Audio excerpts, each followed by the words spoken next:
오늘 우리가 읽은 이 시편 122편의 말씀은 성전에 올라가는 예배라, 성전에 올라가는 노래라, 그런 부제를 가지고 있습니다.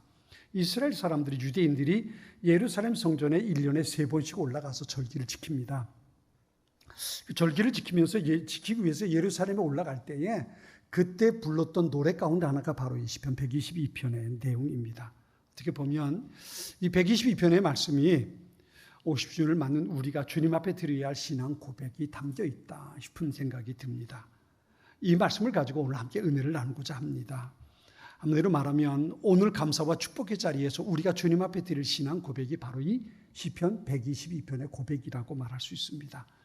이스라엘 모든 남자 1년에 3번, 언제입니까? 우리가 잘 아는 대로 유월절, 오순절, 그다음 수장절 해서 1년에 3번은 유대인의 남자는 누구든지 예루살렘에 반드시 올라가서 하나님 앞에 나아가 예배를 드려야만 됐습니다. 이 절기를 지키기 위해서 예루살렘을 향해서 올라가는 사람들의 마음, 그들의 마음은 한 곳을 향합니다. 그것은 예루살렘인데 예루살렘이 아니라 예루살렘에 계신 하나님을 향하는 겁니다. 예루살렘은 성전을 말하는 거 아닙니다. 예루살렘이라는 도시를 말하는 것이 아니라 그곳에 계신 하나님을 의미한다고 말할 수 있습니다. 시편 132편 13절 14절에 이런 말씀이 있습니다. 주님께서 시온을 택하시고 그곳을 당신이 계실 곳으로 삼으시기를 원하셔서 이렇게 말씀하셨다. 이곳은 영원히 내가 쉴 곳, 이곳을 내가 원하니 나는 여기에 살겠다. 예루살렘 성전을 건축하면서 하나님 말씀하십니다. 나는 여기에 살겠다. 그러니까 예루살렘을 향해서 유대 백성들이 올라가는 건 예루살렘 성전이 아니라 그곳에 계신 하나님을 향해서 올라가는 길이 되는 겁니다. 단순하게 예루살렘으로 가자라는 말은 교회 가자라는 얘기가 아니라 하나님께 가자라는 그런 고백이 되는 겁니다. 오늘 시편의 기자는 우리를 그렇게 하나님 앞으로 초청합니다. 오늘 이 시편 122편의 말씀을 보면서 3가지 키워드를 가지고 함께 말씀을 나눠보려고 합니다. 첫 번째 키워드는 기쁨입니다. 우리 1절 같이 한번 읽어볼까요? 자, 1절 말씀 같이 읽습니다. 사람이 내게 말하기를 여호와의 집에 올라가자 할 때에 내가 기뻐하였도다. 아멘. 제가 여러분에게 이렇게 질문해 볼까요? 여러분 주일 아침 교회에 나올 때에 교회 예배 참석하기 위해서 오는 발걸음, 그 발걸음 가운데, 그 마음 가운데 기쁨이 있었습니까? 설렘이 있나요? 교회 가니까 좋다. 오늘 본문의 20편 기자는 그런 겁니다. 교회 가자, 예루살렘에 가자, 하나님께 예배드리러 가자 그러는데 그 마음이 설레이고 기뻤다는 겁니다. 우리가 나이가 들면 또 신앙생활을 오래 하다 보면 교회 온다는 게 그닥지 감흥이 없을 수 있어요. 뭐 지난 주일도 갔고 그래 주일이니까 가야지. 그런 마음 가지고 오게 되는 경우들이 참 많습니다.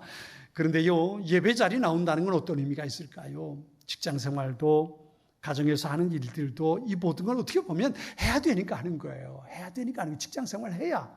내가 직장에 나가서 일해야 우리 식구들 먹여 살릴 수 있으니까. 할 수 없어요. 해야 되니까. 그러니까 하는 일들이죠.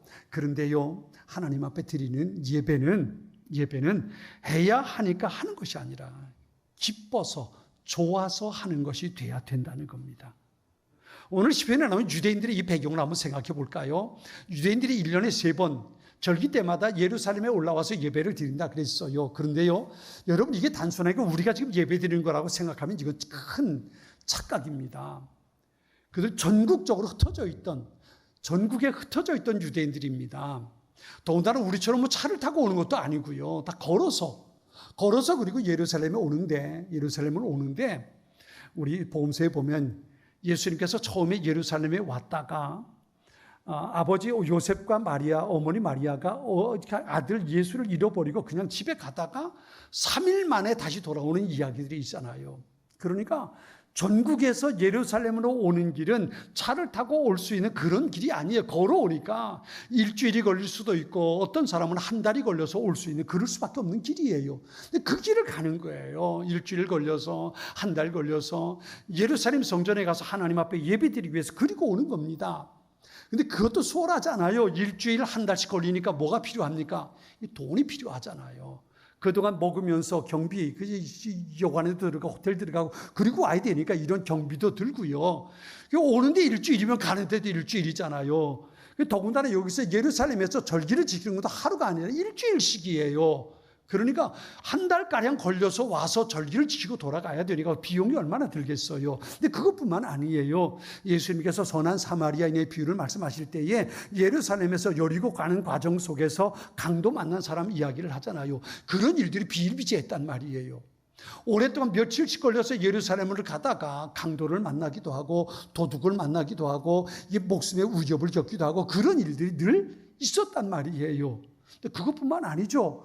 그렇게 한 주, 두 주 혹은 한 달 동안 자리를 비우려면 가정은 어떻게 해요? 가정은 어떻게 해요? 이게 남자들만 오면 여자들, 어린 아이들은 집에 그냥 있을 텐데 말이지요. 또 늘 하던 일들이 있잖아요. 직업이 있잖아요. 그걸 한 달 동안 요즘으로 말하면 휴가를 내고 휴직을 하고 그리고 가야 된단 말이에요. 그러니까 절기를 지키기 위해서 예루살렘에 간다는 건 우리가 지금 주일날 예배드리러 교회 가는 것하고는 이게 전혀 다른 겁니다. 많은 것을 희생하고 많은 것을 각오해야만 가능한 거란 말이에요. 그런데 어떻게 기쁨을 가지고 이들이 그렇게 예루살렘에 와서 올 수 있었을까? 더군다나 예루살렘에 온 그 기쁨은요, 오늘 보면 2절 3절에 보면 그 얼마나 그것이 기뻤는가 볼 수 있는데 이렇게 말합니다. 예루살렘아 우리 발이 네 성문 안에 섰도다. 예루살렘아 너는 잘 짜여진 성과 같이 건설되었도다 라고 말합니다. 예루살렘은요 산 위에 있어요. 평지에 있는 게 아니라 산 위, 바위산 위에 예루살렘이라는 도시가 세워져 있고 거기 예루살렘 성전이 있어요. 일주일 걸려서 다 왔더라도 여리고에서부터 예루살렘을 가려면 이제 헉헉거리면서 언덕을 산을 올라가야 되는 거예요. 그래야 예루살렘 성전에 도착합니다. 그렇게 일주일 걸려서 한 달 걸려서 힘겹게 그리고 예루살렘에 와서 예루살렘 성전에 딱 들어섰을 때에 어떤 기분일까요? 와, 왔다. 드디어 왔다. 그렇죠? 이 마음이 바로 여기는 예루살렘아 우리 발이 네 성문 안에 섰다라고 말하는 겁니다. 그 기쁨이 얼마나 컸으면 이건 감탄사예요. 와, 드디어 왔다. 이 마음이 그들에게 있었다는 겁니다. 많은 경비를 무릅쓰고 또 위험을 무릅쓰고 며칠 걸려서 먼 길을 두고 온 가정들에 대한 불안함도 있었을 텐데 뭐 요즘에 핸드폰 가지고 있으니까 별일 없지 이러고 안부도 물을 수 있지만 그때 그거 아니잖아요. 떠나 있는 동안 가족들에 대한 염려 그냥 가지고 있어야 되거든요. 근데 그런 걸 다 감수하고 예루살렘 성전에 올라와서 와, 이제 드디어 하나님 앞에 왔다. 할렐루야. 이러고 찬양하는 게 오늘 본문의 첫 번째 모습이란 말이죠. 어떻게 이런 기쁨이 가능할까요? 어떻게? 이거냐 한마디로 말하면 믿음이에요. 출애굽기 34장 23절 24절에 하나님 이렇게 말씀하세요. 하나님께서 1년에 3번 너희들은 예루살렘에 와서 꼭 절기를 지켜라 라고 말씀하시면서 그 다음 이어서 이렇게 말씀하십니다. 너희 모든 남자는 1년에 3번씩 주 여호와 이스라엘의 하나님 앞에 나와야 한다. 내가 1년에 3번 여호와 내 하나님 앞에 나올 때 내가 내 앞에서 저 민족들을 쫓아내고 내 땅의 경계를 넓혀줄 것이니 어느 누구도 내 땅을 탐내지 못할 것이다. 그래요. 무슨 얘기예요? 내가 집을 떠나 있어도 내가 하는 일 스톱하고 절기를 지키러 예루살렘에 올라오면 내가 다 지켜줄게. 걱정하지 마. 아무도 건드리지 못하게 내가 지켜줄 거야. 그렇게 하나님 말씀하시는 거예요. 이 말씀에 그 하나님에 대한 믿음을 가지고 절기를 지키러 올라오는 겁니다. 그러니까 하나님 앞에 기쁨이 있는 거예요. 내가 하나님 앞에 왔으니까 하나님께서 이렇게 내게 약속하신 대로 지켜주시겠지. 하나님께서 복 주실 거야. 이 믿음이 있으니까 며칠씩 걸려서 많은 돈을 들여서 위험을 무릅쓰고 예루살렘 성전에 와서 하나님 앞에 기뻐하며 예배를 드릴 수 있는 겁니다. 사랑하는 성도 여러분, 예배 자리 나올 때에 우리 모두의 마음속에 이런 기쁨이 있게 되기를 축원합니다. 단순히 습관적으로 나오는 것이 아니라 여기 계신 하나님을 향해 나와서 내가 하나님을 만나고 하나님께서 내게 주신 그 은혜 또 하나님께서 주실 그 하나님의 소중한 역사하심 그걸 기대하면서 하나님 앞에 설 수 있는 귀한 시간이 될 수 있길 바랍니다. 다윗이 시편 27편 4절에 이렇게 고백합니다. 한 가지 내가 여호와께 바라는 것이 있으니 내가 찾는 것은 이것입니다. 내가 평생에 여호와의 집에 있어 여호와의 아름다움을 바라보고 주의 성전에서 여쭙는 것입니다. 그랬어요. 내 평생 소원은 예루살렘 성전에서 하나님 앞에 나와 하나님 앞에 기도하고 하나님을 예배하는 것 그것이 내 평생 소원입니다. 다윗은 그렇게 고백합니다. 이것이 우리 모두의 고백, 우리의 소원 될 수 있기를 축원합니다.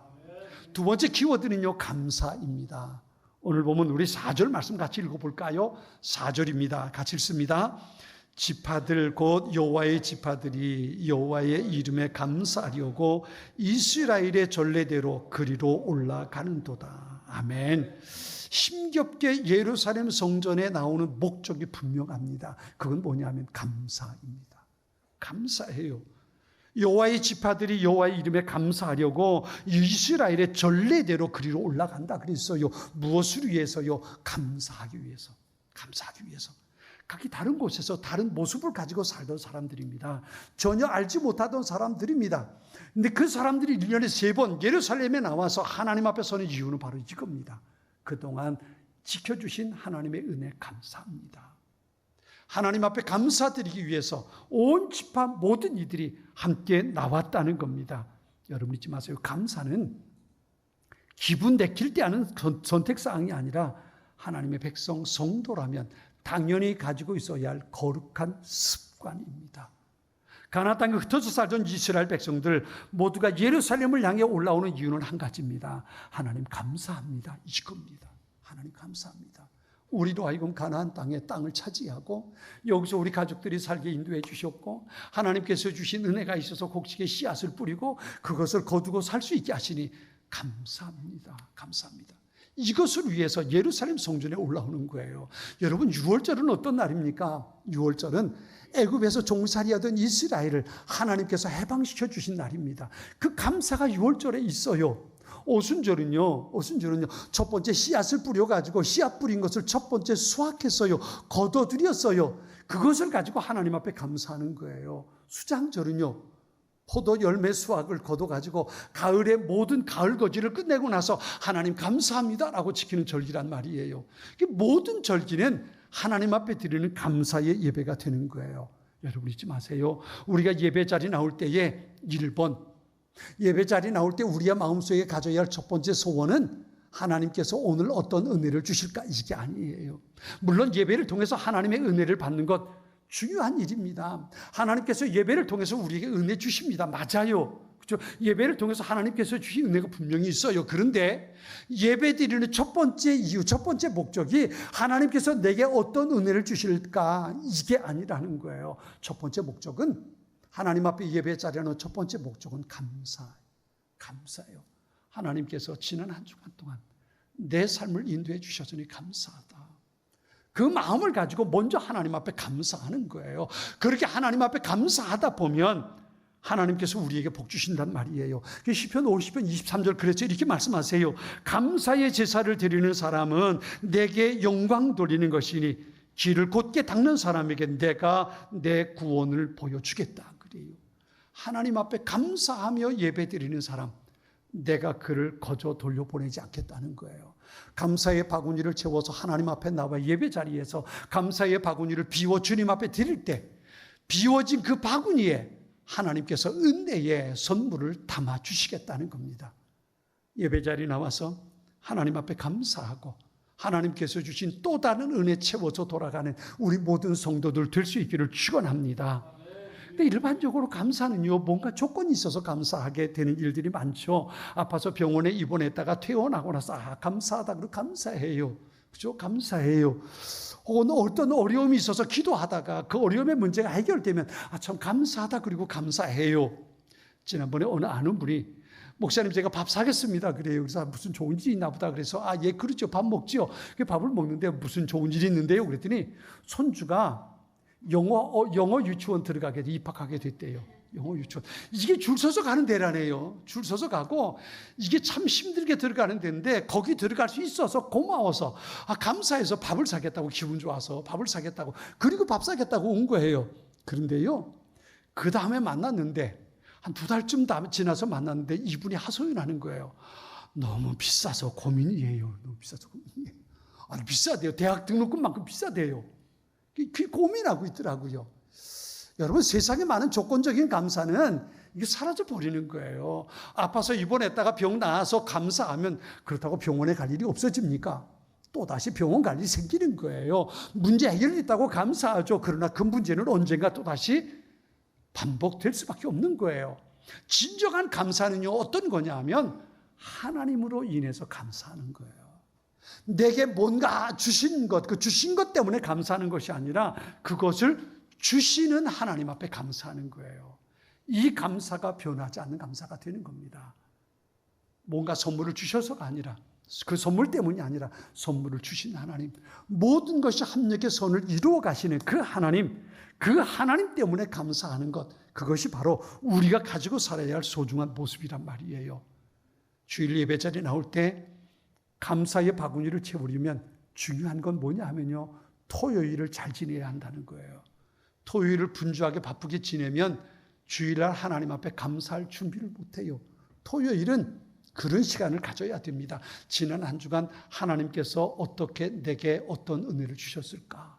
이걸 생각해 보는 거예요. 이걸 생각해 보는 겁니다. 여러 가지 많은 일들이 있겠지만 특별히 토요일은 이 시간을 내야 돼요. 그 시간을 내가지고 한 주간 동안 하나님께서 내게 어떤 은혜를 베풀어 주셨는지, 내게 월요일부터 무슨 일이 있었는데 그때마다 하나님께서 어떻게 도와주셨는지 이걸 생각해 봐야 돼요. 그걸 생각하면서 감사의 바구니를 준비하는 겁니다. 그리고 준비된 바구니를 마음에 담아가지고 주일날 아침 예배 자리에 나와서 주님 앞에 그걸 끄집어내는 거예요. 하나님 이렇게 주셔서 감사해요. 이런 일이 있었는데 감사해요. 아, 이것도 지켜주셨는데 감사해요. 이게 가능하지. 그런 과정이 전혀 없으면 그냥 예배 자리에 나오는 게 습관적이 될 수밖에 없는 거거든요. 토요일 주일날 예배 자리에 나오기 위해서 예배 입고 나올 옷을 준비하는 것뿐만 아니라 이 주님 앞에 드릴 감사의 바구니를 준비하는 그 시간들이 우리에게 반드시 중요합니다. 그 마음을 가지고 나올 때 비로소 하나님 앞에 감사하게 되는 거예요. 세 번째 키워드가 있습니다. 그건 평안입니다. 우리 6절 말씀 같이 한번 읽어볼까요? 6절입니다. 같이 읽겠습니다. 예루살렘을 위하여 평안을 구하라. 예루살렘을 사랑하는 자는 형통하리로다. 아멘. 여기 예루살렘을 위하여 평안을 구하라 그랬습니다. 히브리어 성경에 보면 샬루 샬롬 예루살렘 그랬어요. 이 샬루라는 말은 구하라는 뜻이고 샬롬은 평화라는 뜻입니다. 그 다음에 예루살렘이죠. 예루살렘이라는 도시의 이름 자체가 평화의 기초라는 뜻입니다. 예루살렘이 평화의 도시라는 의미를 가지고 있거든요. 예루살렘을 위하여 평화를 구하라. 이 말을 바꿔 말하면 예루살렘의 평화를 위해서 기도하라는 겁니다. 여러분, 예루살렘은 어떤 곳이라 그랬습니까? 예루살렘은 하나님의 집입니다. 하나님이 계신 곳입니다. 하나님이 계신 곳, 그곳에서 어떤 일이 벌어집니까? 그곳에서 하나님께 드리는 예배가 이루어지는 것입니다. 여러분, 교회 가장 중요한 일이 뭘까요? 교회 가장 중요한 일은 물론 교회 기능이 5가지가 있어요. 예배드리고 친교하고 말씀을 배우고 복음을 전하고 봉사하고 이 5가지 모습이 교회 안에 있습니다만 그중에 제일 중요한 것들라면 그 으뜸이 뭐냐면 예배입니다. 하나님께 드리는 예배가 모든 것 중요한 거예요. 왜냐하면 예배를 통해서 내가 하나님을 만나고 예배를 통해서 하나님께서 주신 은혜가 내 안에 채워질 때에 비로소 그것을 가지고 복음을 전하고 성도의 교제가 나누어지고 세상을 향해 봉사할 수 있는 힘을 얻게 된단 말이에요. 예루살렘의 평화를 구하라는 얘기는 바꿔 말하면 이겁니다. 하나님 앞에 온전한 예배가 드려지는 교회가 되기 위해서 기도하라는 겁니다. 이거예요. 예루살렘의 평화, 교회 평화는 그겁니다. 온전하게 하나님 앞에 드리는 예배. 여러분, 예배에서는 어떤 일이 벌어집니까? 예배를 통해서 내가 하나님 앞에 헌신하고 감사의 예배를 드리기도 하지만 하나님께서 내게 주시는 하나님의 음성, 하나님의 말씀을 듣는 소중한 시간이 있습니다. 내가 하나님 앞에 감사하기도 하지만 또 다르게 하나님께서 내게 주시는 거룩한 음성이 들려지는 시간입니다. 그 말씀을 통해서 내 삶이 온전하게 되어 있는지 이것을 확인해 볼 수 있는 시간이 바로 예배입니다. 내가 하나님께 드리기도 하지만 하나님의 말씀을 통해서 내 신앙의 삶이 지금 제대로 되고 있는지, 내가 살아가고 있는 게 바르게 되고 있는지 이것을 확인해 보는 시간이 바로 예배 시간입니다. 그래서 우린 예배를 위해서 늘 기도해야 됩니다. 우리가 예배를 잃어버린 적이 있었잖아요. 언제요? 코로나 때 우리가 함께 모이지 못하고 예배 드리지 못하고 영상으로 예배를 드린 적이 있잖아요. 물론 그것도 예배라고 할 수 있습니다만 그러나 진정한 예배는 이렇게 예배당에 모여서 우리가 함께 하나님 앞에 예배하는 것, 이것이 바로 참된 예배라고 볼 수 있는데요. 이 예배가 온전하게 이루어질 수 있도록 우리는 기도해야 돼요.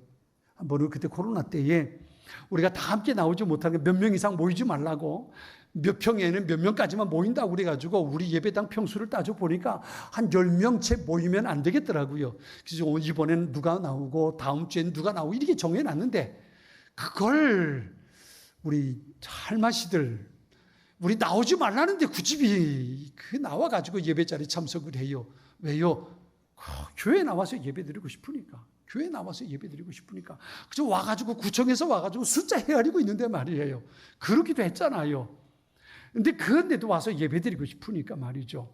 우리 교회 평화, 교회에서 참된 예배가 늘 드려질 수 있도록, 내가 하나님 앞에 드리는 찬양과 경배가, 헌신이, 감사가, 그리고 하나님께서 주시는 거룩한 말씀을 통해서 내 신앙의 삶이 점검되는 그 예배가 하나님 앞에 온전하게 드려질 수 있도록 기도하라는 겁니다. 이게 바로 시편 122편에 쓰인 소중한 메시지예요. 근데 중요한 게 있어요. 마지막 결론인데요. 이렇게 세 가지. 예루살렘 성전에 올라올 때, 예배 자리에 나올 때 기쁨이 있는가? 주님 앞에 나와서 예배 드릴 때 감사를 드리고 있는가? 또 교회의 평화를 위해서 내가 기도하고 있는가? 이 세 가지를 생각해 보면요, 누가, 어떤 사람이 그렇게 할 수 있을까? 어떤 사람이 그렇게 할 수 있을까? 오늘 보면 키워드는 6절입니다. 6절 뒤에 우리가 읽은 말씀 뒤에 이렇게 말합니다. 예루살렘을 사랑하는 자는 형통하리로다 그랬어요. 예루살렘을 사랑하는 자는 형통하리로다. 다시 말하면요, 교회를 사랑하는 사람이 교회 가자, 예배 드리러 가자 할 때 기쁨이 있고요, 교회를 사랑하는 사람이 하나님 앞에 나와 예배 드릴 때 감사가 있고요, 교회를 사랑하는 사람이 교회를 위해서 기도하게 된다는 겁니다. 교회는 단순히 건물을 말하는 게 아닙니다. 교회는 하나님이 계신 것을 말합니다. 교회를 사랑한다는 것, 다르게 말하면 하나님을 사랑하는 겁니다. 하나님을 사랑하는 사람은 하나님 앞에 나올 때 기쁨이 있습니다. 하나님을 사랑하는 사람은 예배 자리에서 감사가 있습니다. 하나님을 사랑하는 사람은 교회를 위해서 기도할 수 있게 되는 겁니다. 순서를 바꿔 말하면 바로 이겁니다. 교회를 사랑하는 사람, 하나님을 사랑하는 사람이 돼야 예배자리에 나오는 것도 기쁨이 되고 감사가 있고, 그리고 교회를 위해서 기도할 수 있게 된다는 겁니다. 오늘 시인은 바로 그렇게 우리에게 말하는 겁니다. 하나님을 사랑하는 사람을 내가 축복합니다. 하나님을 사랑하는 사람이 하나님께서 주신 은혜와 복을 누리는 형통한 삶을 살게 될 거다. 그리고 얘기하는 겁니다. 자, 이제 7절, 8절 우리 같이 한번 읽어보겠습니다. 7절과 8절입니다. 같이 읽습니다. 내 성 안에는 평안이 있고 내 궁중에는 형통함이 있을지어다. 내가 내 형제와 친구를 위하여 이제 말하리니 내 가운데에 평안이 있을지어다. 아멘. 하나님은요, 교회를 사랑하는 사람의 기업과 가정에 형통의 복을 주시겠다고 말씀하십니다. 이 복을 누리는 여러분, 우리 교회 또 함께 참석한 우리 모두가 될 수 있기를 축원합니다.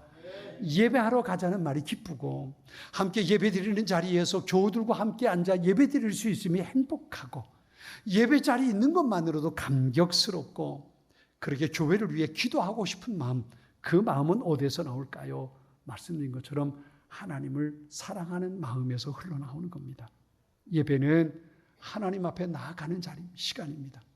하나님을 사랑하는 사람은 하나님을 만나기를 원하기 때문에 그렇습니다. 따라서 만일에 내게 있어서 예배가 이렇지 않다면, 다시 말해서 예배 자리에 나오는 내 발걸음이 무겁다면, 예배 자리에 나오는 내 마음에 기쁨이 없다면, 예배 자리에서 하나님 앞에 드리는 감사가 없다면, 내가 교회를 사랑하는 마음이 내 안에 있지 못한다면, 우리가 우리 스스로를 향해서 던져야 할 질문은 이겁니다. 나는 하나님을 사랑하고 있을까? 나는 하나님을 사랑하고 있을까? 하나님을 사랑하는 사람은 교회를 사랑합니다. 하나님을 사랑하는 사람은 예배를 사모합니다. 하나님을 사랑하는 사람은 교회를 위해서 기도하는 겁니다. 제가 9절의 말씀을 읽고 말씀을 맺습니다. 여호와 우리 하나님의 집을 위하여 내가 너를 위하여 복을 구하리로다. 제가 목사로 교회를 사랑하고 하나님을 사랑하는 우리 교우들을 위해서 늘 기도하고 축복합니다. 하나님께서 여러분의 가정에, 여러분의 삶 속에 준비하신 소중한 은혜로 채워갈, 그것을 누리고 살 수 있도록 하나님을 더욱 뜨겁게 사랑하는 하나님의 사람들 될 수 있기를 축원합니다.